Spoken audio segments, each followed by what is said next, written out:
தோழர்களே, சகோதரிகளே, பெரியோர்களே, உங்கள் அனைவருக்கும் மே தின நல்வாழ்த்துக்களை முதலிலே தெரிவித்துக் கொள்கிறேன். இந்த மே தின நிகழ்ச்சியில் சொல்லுவதற்குரிய அவசியமான பிரச்சனைகள் நிறைய இருக்கின்றன. ஆனாலும் தலை மீது மழை நின்று கொண்டிருக்கிறது. எனவே அந்த அச்சுறுத்தலுக்கு இடையில் காலத்தில் முடிக்க வேண்டிய ஒரு நிர்பந்தம் இருக்கின்ற காரணத்தால் மிகச் சுருக்கமாக இரண்டொரு விஷயங்களை சொல்லி விடைபெற விரும்புகிறேன். மே தினம் குறித்து எனக்கு முன்னர் பேசிய தோழர்கள் குறிப்பிட்டார்கள். மே தின சம்பவம் ஏற்பட்டு 140 ஆண்டுகள் ஆகிவிட்டன. ஆனால் அந்த சம்பவத்தில் நிகழ்ந்த நிகழ்ச்சிகள் வரலாற்றில் என்றென்றும் மறைக்க முடியாத, மறுக்க முடியாத மகா பாவச் செயலாகும். அந்த செயலை நிகழ்த்தியவர்களை வரலாறு நின்று தண்டிக்கும். அவர்களை தண்டிப்பதற்குரியவர்களே கம்யூனிஸ்டுகள் தான். கம்யூனிஸ்டுகள் உரிய இடம் பெறுகிற காலத்திலே தான் இந்த வரலாற்று பிழைகள் தண்டிக்கப்படும். அவை தண்டிக்கப்பட வேண்டும் என்பதை நோக்கித்தான் நம்முடைய பயணம் நடந்து கொண்டிருக்கிறது. இங்கே நான் இந்த நேரத்தில் குறிப்பிட விரும்புவது, உலக அளவில் நடைபெறுகிற நிகழ்ச்சிகளை பற்றி விரிவாக பேச வேண்டும். இவையெல்லாம் பேரவைகளில் என்னென்ன நிலைமைகள் ஏற்பட்டு வருகின்றன என்றெல்லாம் விரிவாக போதிக்க வேண்டிய அவசியம் இருக்கிறது. உள்நாட்டு நிலையிலேயும் பல்வேறு போக்குகள் தலைவிரித்தாடுகின்றன. சுதந்திர இந்தியாவில் இன்று போல் இதற்கு முன்னர் என்றுமே ஆபத்தில் இந்தியா சிக்கியதில்லை. நாம் எல்லோரும் இந்திய பிரஜைகள், இந்தியாவில் வாழ்கின்றவர்கள். நாம் எவ்வளவு அச்சுறுத்தலுக்கு இடையில் வாழ்ந்து கொண்டிருக்கிறோம் என்பதை புரிய வைக்க வேண்டிய அவசர நெருக்கடி ஏற்பட்டிருக்கிறது.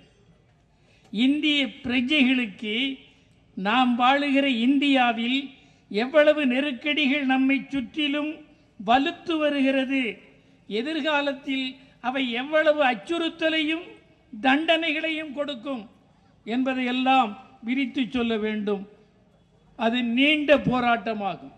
அதேபோல் தோழர் மூர்த்தி குறிப்பிட்டார், நிகழ்கால தொழிலாளி வர்க்கத்திற்கு கடந்த கால தொழிற்சங்க இயக்க வரலாற்றை போதிக்க வேண்டிய அவசியம் இருக்கிறது. கடந்த கால போராட்ட வரலாறு தெரியாததால் தான் அவர்கள் யாரை தேர்ந்தெடுக்க வேண்டுமோ அவர்களை விட்டு விடுகிறார்கள், எவர்களை தண்டிக்க வேண்டுமோ அவர்களை தேர்ந்தெடுக்கிறார்கள்.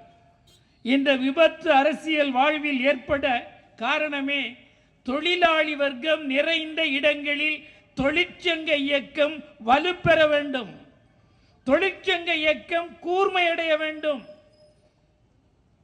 நாட்டில் நடைபெறுகிற அரசியல் சம்பவங்கள் ஒவ்வொன்றும் எவ்வாறு நம்முடைய குடும்பத்தை தீண்டுகிறது, நம்மை தண்டிக்கிறது என்ற விவரங்களை எல்லாம் போதிக்காமல் தொழிற்சங்கம் நடத்துவது பயனற்றது. அதற்கு தொழிற்சங்கம் நடத்த வேண்டிய அவசியம் இல்லை. தொழிலாளி வர்க்கத்தை வர்க்க ரீதியாக ஒன்று திரட்ட வேண்டும். சாதி ரீதியாகத்தான் ஒன்று திரட்டிக் கொண்டிருக்கிறார்கள். வரலாறு காணாத முறையில் திருப்பூரிலேயே சாதி சங்கங்கள் தான் வலுத்து ஆட்டம் போடுகின்றன. அந்தந்த சாதிகள் தேசிய விடுதலை போராட்டத்தில் பங்களிப்பு செலுத்திய தலைவர்களை கூட சாதி சிம்மிழுக்குள் அடைத்து விடுகிறார்கள். அவர்கள் சாதி தலைவர்களா? தேச ஒற்றுமைக்கு நின்றவர்களை சாதிய சாயம் பூசுகிற ஒரு போக்கு வெட்கங்கெட்ட முறையில் கூத்தாடுகிறது. இவற்றையெல்லாம் எதிர்க்கிற ஒரே வலிமையும் புத்தி கூர்மையும் உள்ளவர்கள் கம்யூனிஸ்டுகள் மட்டுமே.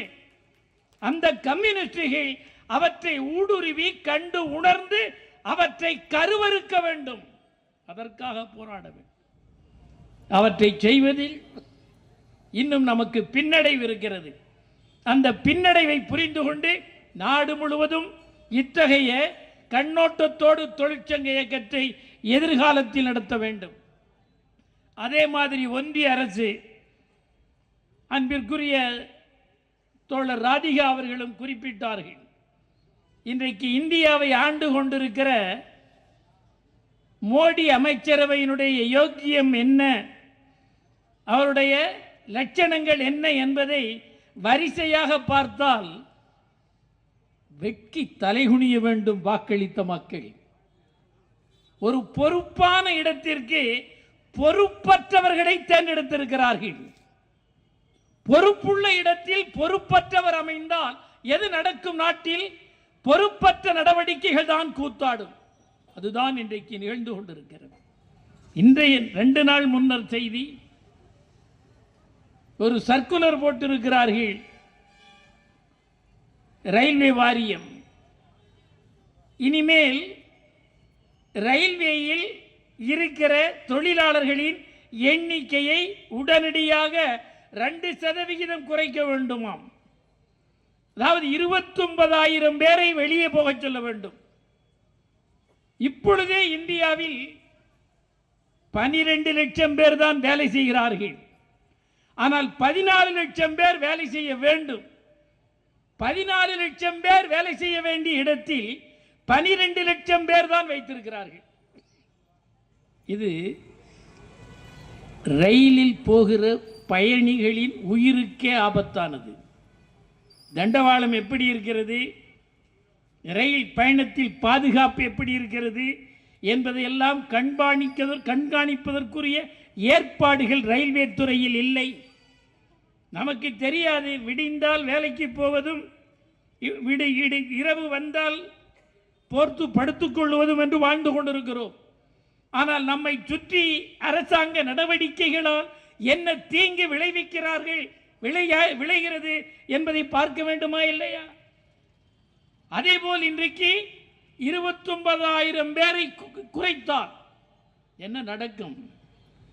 அது மட்டுமல்ல, மிக விரைவில் இந்த ஆட்சி இதனுடைய ஆயுட்காலம் முடிவதற்குள் ரயில்வே துறையை தனியாருக்கு விற்று விடுவார்கள்.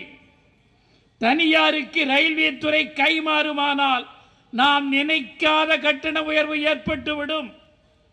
யாருடைய தலை மீது விடுகிறது சுமை? மக்கள் தலை மீது விடுகிறது. வாக்களிக்கிறவர்கள், ஆதரிக்கிறவர்கள், அரசியல் கட்சியை போற்றுகிறவர்கள் பதம் பார்த்து ஆதரியுங்கள். அவர்களின் கொள்கை என்ன? இந்தியாவில் கம்யூனிஸ்டுகள் மட்டும்தான் ஒன்றை வலியுறுத்துகிறார்கள். எதை? குடியிருக்க வீடு, உடல் நலம் குன்றினால் இலவச மருத்துவம், கல்விக்கு இலவச உத்தரவாதம். இவை இருக்கிறதா? இவற்றை எதிர்த்து போராடுகிற குரல் கம்யூனிஸ்டுகளின் கலக குரல் தான். மற்றவர்கள் செய்வதில்லை. இலவசமாக நடத்த வேண்டுமானால் அரசாங்கம் நடத்த வேண்டும். அவற்றை தனியார் முதலாளிகளுக்கு விற்றுக்கொண்டே இருக்கிறார்கள். அவர்கள் என்ன செய்வார்கள்? தனியார் வசம் கொடுத்தால் லாபம் பார்ப்பார்கள். அரசாங்கமே செய்தால் சேவையை நிறைவேற்றுவார்கள், மனிதர்களின் தேவைகளை நிறைவேற்றுவார்கள். ஆனால் மனிதர்களின் தேவைகளை நிறைவேற்ற வேண்டிய பொறுப்புள்ள, சட்ட ரீதியாக பொறுப்புள்ள அரசாங்கங்கள் அந்த பொறுப்பை கைகழுவி தனிப்பட்ட முதலாளிகளுக்கு விற்று விடுகிறார்களே, இது தவறு, இது நம்மை பாதிக்கிறது என்று கண்டுபிடித்து அவர்களை நிராகரிக்க கற்றுக்கொள்ள வேண்டும். அதுதான் அரசியல் படுத்துவது. மக்களை அரசியல் படுத்தாமல் மக்களின் எதிரிகள் அரியாசனங்களை கைப்பற்றுவதை தடுக்க முடியாது. தேர்வு செய்கிறவருடைய புத்தியை ஜனநாயக ரீதியாக கூர்மைப்படுத்த வேண்டும். அவற்றை செய்வதுதான் தலையாய பணி. அவற்றை செய்தால் மட்டுமே மாற்றம் வரும். நீங்கள் ஏன் அதை சிந்திக்கவில்லை? மக்கள், தாய்மார்கள் சிந்திக்க வேண்டாமா? பிறருக்கு சொல்ல வேண்டாமா? நம்முடைய குழந்தைகளை ஏன் இலவசமாக கல்வி கொடுக்க கூடாது? அதற்காக பெரும் கிளர்ச்சி, தொடர் கிளர்ச்சி நடக்க வேண்டும். இலவசமாக எங்களுக்கு வைத்தியம் வேண்டும் என்று கிளர்ச்சி நடக்க வேண்டும். கிளர்ச்சியை தூண்டிவிட வேண்டும். அவர்களை தெருவிலே நிறுத்தி அவர்களை உரிமையை பெற போராட வைக்க வேண்டும். இதுதான் நம்முடைய குல தொழில். அவற்றை நாம் நிறைவேற்ற வேண்டும். அவற்றை நிறைவேற்றினால்தான் மக்களுக்கு அரசியல் ரீதியாக பகுத்து பார்க்கும் பார்வை கூர்மையடையும்.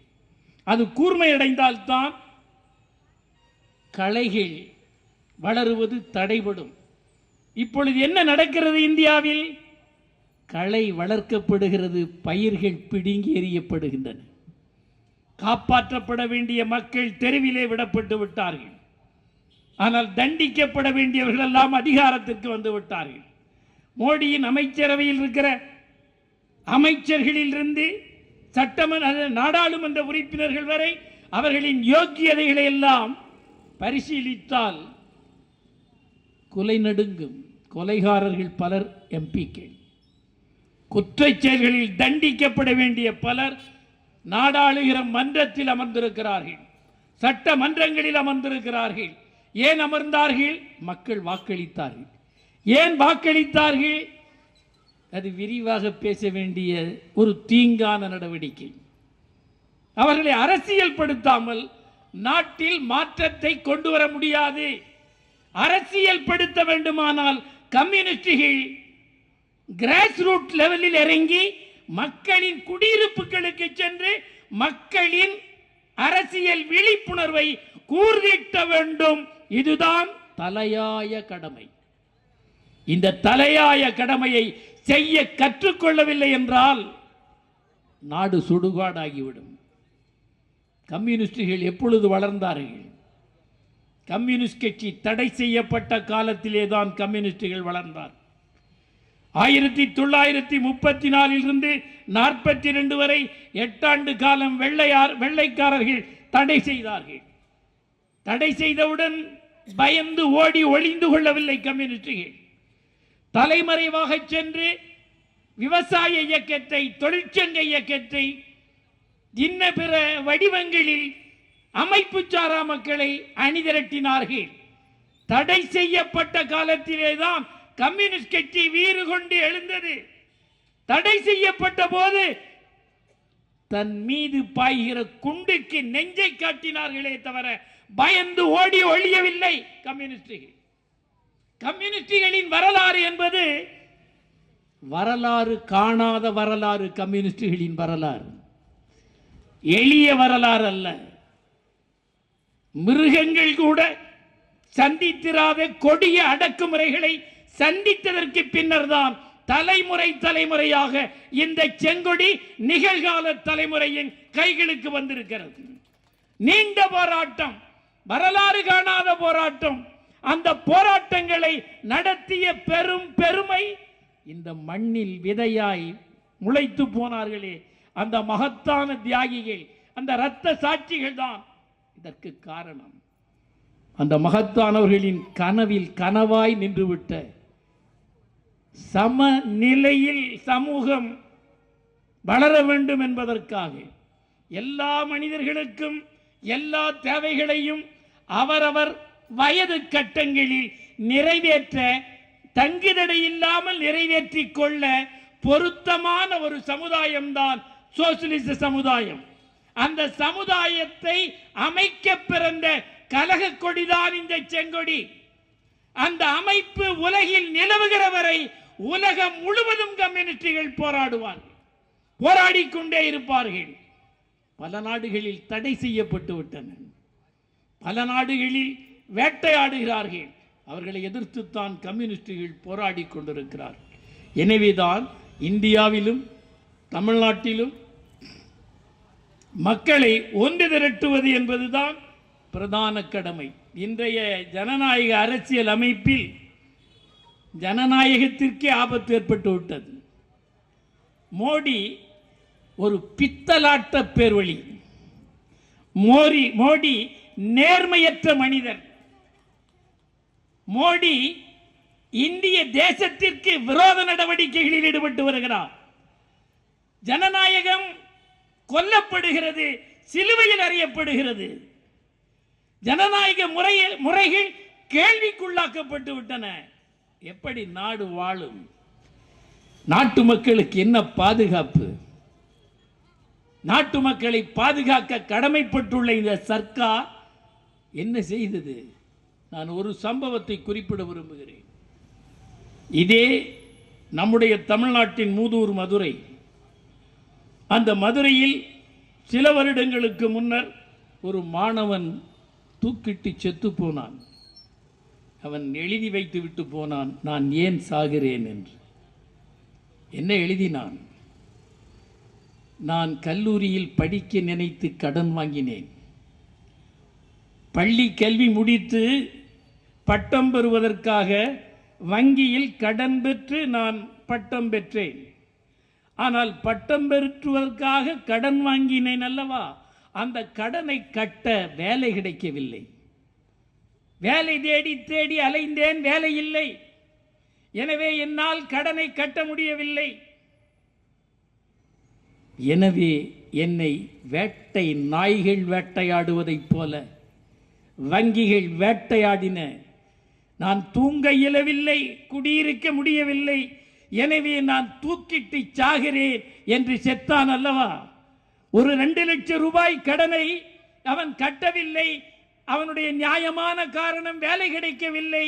வேலை கிடைக்கும் என்று படித்தேன், படித்தும் வேலை கிடைக்கவில்லை. வேலை இல்லாததால் கடனை கட்ட இயலவில்லை என்றால் ஏற்கவில்லை. வேட்டையாடுகிறார்கள். வாழவா சாகவா என்று வெந்து நொந்து செத்து போனான். இதை நான் நாடாளுமன்றத்திலேயே சொல்லி கேட்டேன். படிக்க கடன் பெற்ற மாணவர்களின் கடனை அவர்களால் கட்ட இயலவில்லை, எனவே அவற்றை ரத்து செய்யுங்கள் என்று கேட்டபோது நல்ல தமிழில் சிறப்பான பதிலை கொடுத்தார்கள் நிர்மலா சீதாராமன். அப்படியெல்லாம் செய்ய முடியாது என்று சொல்லிவிட்டார். இந்த உத்தமிதான் இங்கே வந்து ஓட்டு கேட்கிறார்கள்.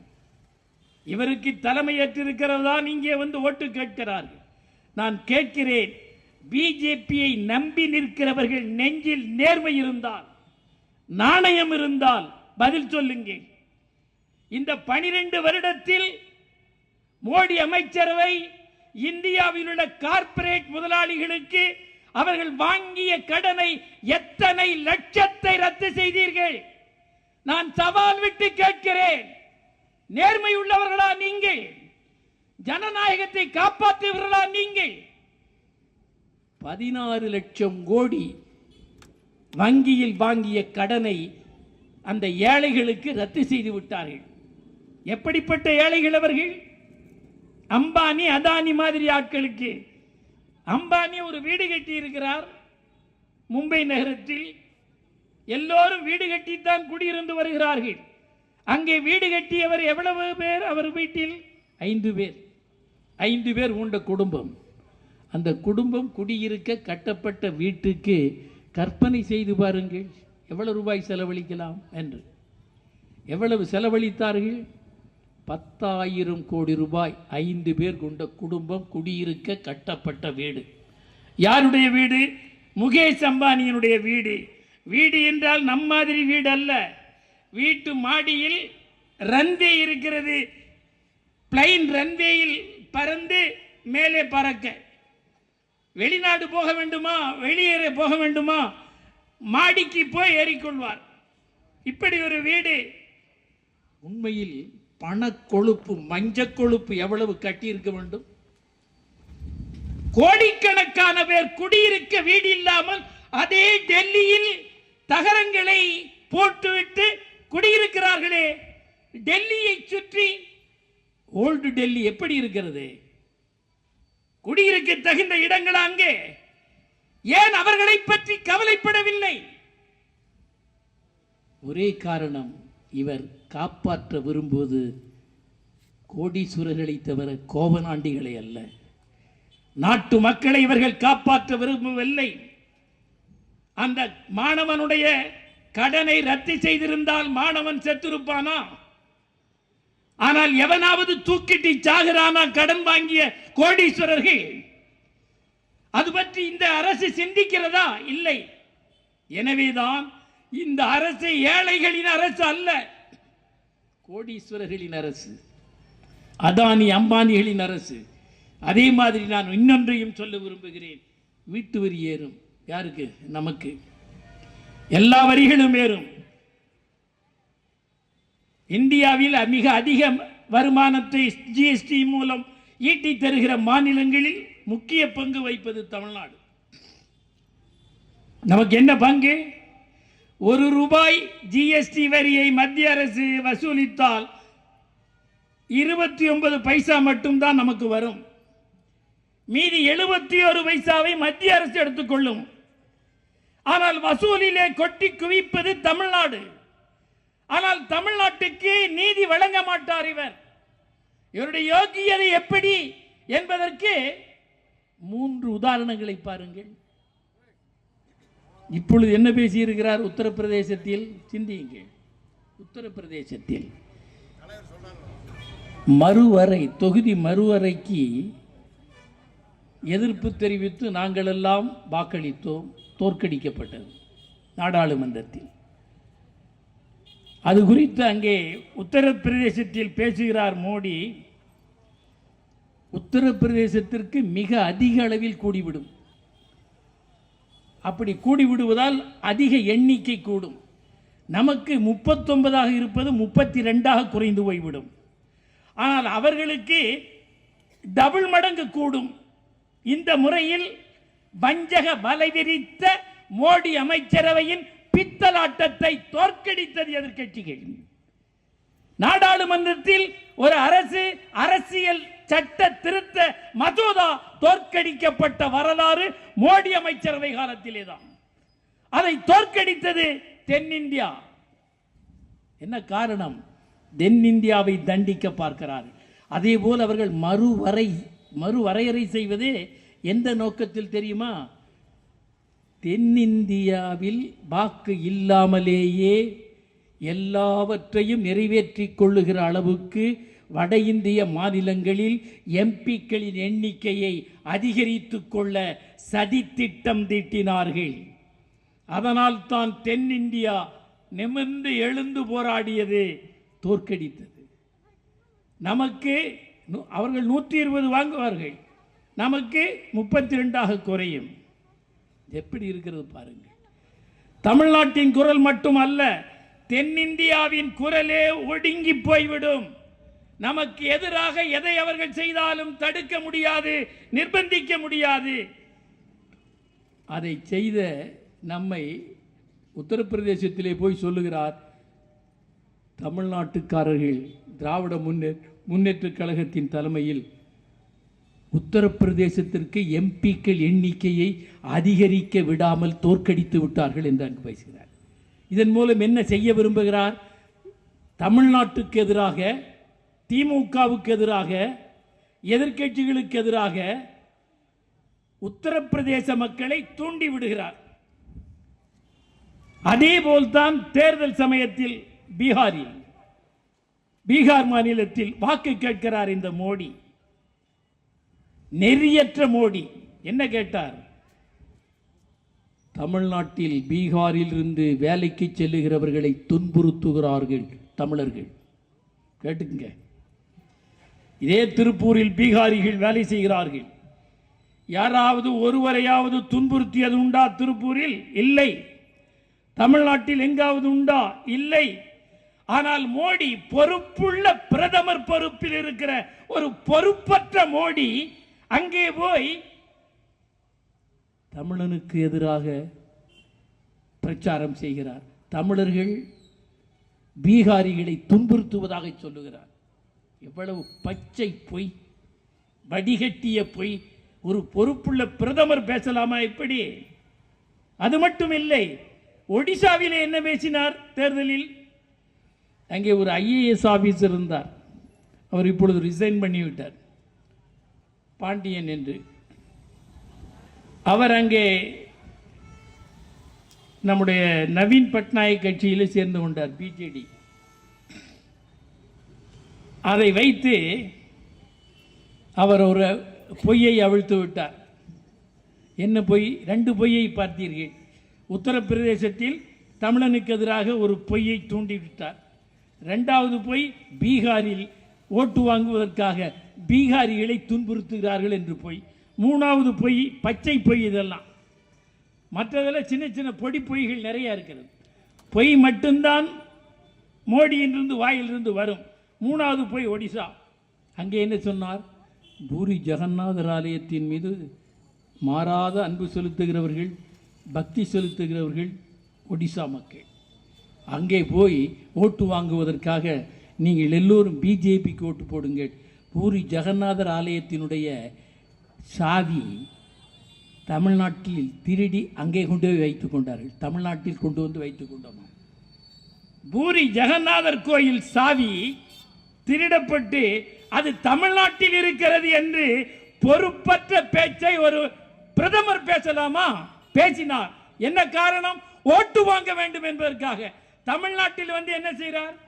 திருக்குறளை சொல்றோம்னு சொல்லி படுகொலை பண்றார். திருக்குறளை எங்கிட்டே ஒருத்தருக்கு என்ன ஹீப்ரு மொழியே என்ன அவர் பேசினதுன்னு திருக்குறளை சொல்றதுக்குள்ள நம்ம எடப்பாடி இருக்கார்ல, அவர் திருக்குறள் சொல்றதுக்கு முக்குன முக்கு ரொம்ப வருத்தமாக போச்சு நம்மளுக்கு. எண்ணிய எண்ணியாங்கு எய்துவர் எண்ணியர் திண்ணியராக பெறின். இதான் குறள். அதைய நம்ம எடப்பாடியார் சொல்லி முடிக்கிறதுக்குள்ள பட்ட பாடுங்க.